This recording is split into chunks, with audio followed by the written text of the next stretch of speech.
All right, everyone. So we're moving along now to exercise 15-15, where we're going to do a statement of cost of goods manufactured for a manufacturing company. And you might want to look in the exhibit of the text before this, but you're definitely going to want to print this out or screenshot it so you can follow along. We have our beginning inventories, our ending inventories for March, and then they've given us our labor, materials purchased during the month, and then all of our overhead incurred. So what we're going to do is prepare the cost of goods manufactured statement for March. Remember, this is an internal document, managerial accounting. It's not subject to GAAP rules and regulations. So that's kind of important for us to learn about this semester. And so the way we start out is we always start out with, on where you're doing this statement, is the work in process inventory at the start of the month. So we've got work in process. Make sure I write all this down right, so the program doesn't get mad at you when you're doing your homework. So work in process inventory March 1st. So we start there with 331, and that's $435,900. So we've got $435,900. That was given to us in the problem. The next thing we go there is we start to calculate out our direct materials. So the next heading down, and this is actually filled in, but we've got direct materials. And remember, this is the static version of your algorithmic homework problem. If you use these numbers, you won't get it right. So the first thing we're going to start off with is we're going to start off with our materials inventory on 3/1.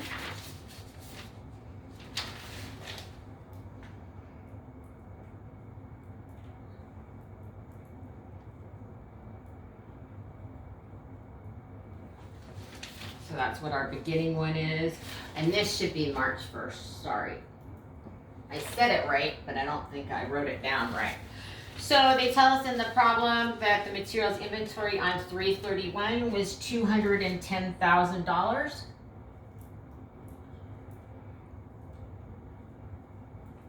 We're going to add to that our purchases.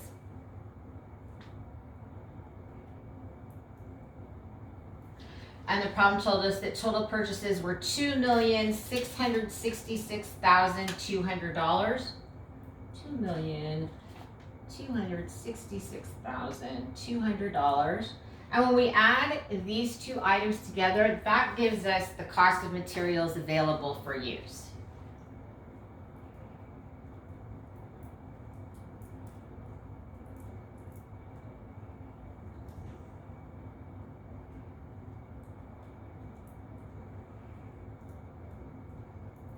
And again, you're going to add those two items together. That's going to be $2,876,000.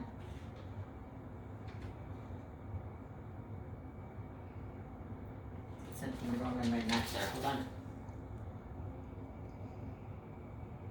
Oh no, I did it right. Okay, $2,876,200.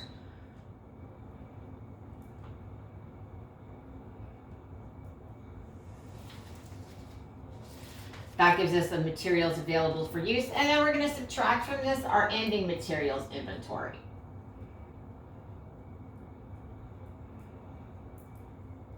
So always take what we had on hand plus what we purchased. That gives us what we had available to use. Then we need to subtract out the ending inventory, which was $193,100.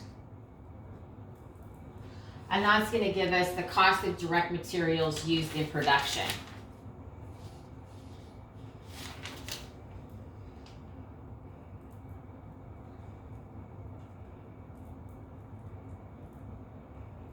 And you're going to take this column out into the middle there. So cost of direct materials used was $2,683,100.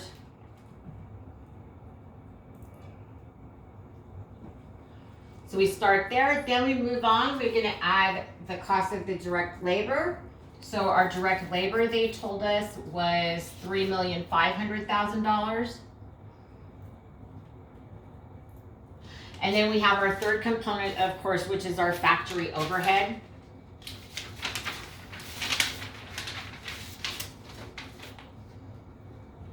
So that's going to be a new heading, factory overhead, and we're going to look at all of our different factory overhead costs. So we had indirect labor.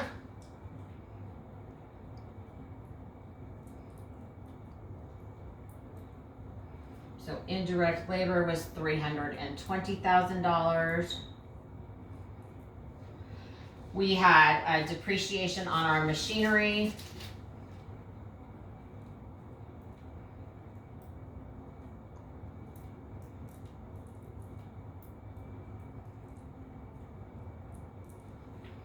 Was $210,000. We had heat, light, and power for the factory.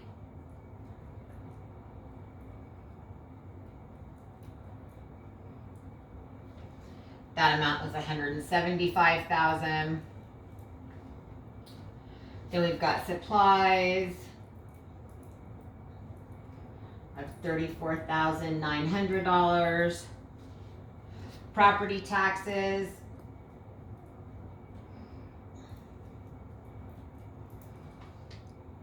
$30,000, and then we had miscellaneous costs of $45,700. So that's going to give us our total factory overhead. We're going to carry it out over here, and it's $815,600. So that's our total manufacturing costs incurred in March, right? The direct materials, the direct labor, and the the factory overhead. So this gives us total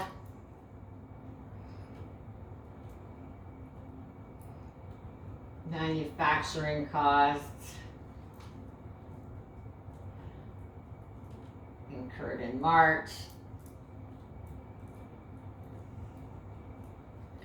So we're going to add those three up. That's going to come out into this far column, and that comes to $6,998,700.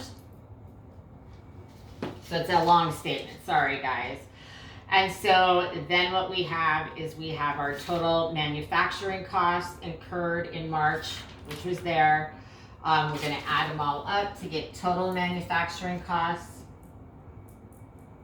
So that includes the amounts from the previous period, because we're going to add that to our work in process beginning balance. So that comes to $7,434,600. Then we're going to subtract our work in process inventory on 3/31.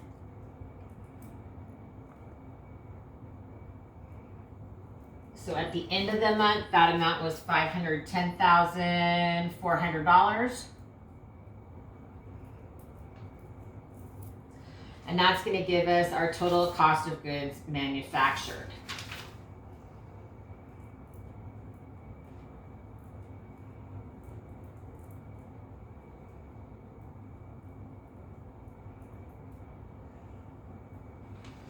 And that comes to $6,924,200. $6,924,200. Right? And this is going to help us when we start looking to doing things like when we're doing our budgeting and items like that. So for B, it says determine the cost of goods sold in March. So we're going to look at, this is B. We had our finished goods inventory on 3/1 of $586,200. And we had the cost of goods manufactured, right? Because those items have been transferred to finished goods. And that's our $6,924,200.